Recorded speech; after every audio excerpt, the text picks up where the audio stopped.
Oke, satu lagi dari peternakan Etawa Jaya. Kali ini kami memiliki satu sampel kambing Etawa Senduro betina grade super dengan tinggi 90 cm.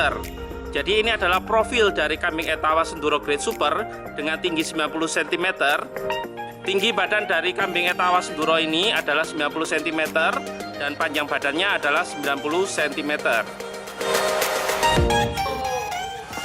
Dan dapat dari di sini, profil dari kambing Etawa Senduro betina grade super ini memiliki bentuk badan yang tinggi disertai dengan bentuk badan yang panjang dan bentuk mukanya yang cembung disertai bentuk telinganya yang panjang terpilin dengan panjang sekitar 40 cm menurut pengukuran kami. Dan di bawah kepala kambing ini terdapat gelamber yang tebal. Dan jika kita beralih ke belakangnya, memiliki bulu ekor atau jembrak yang cukup tebal juga.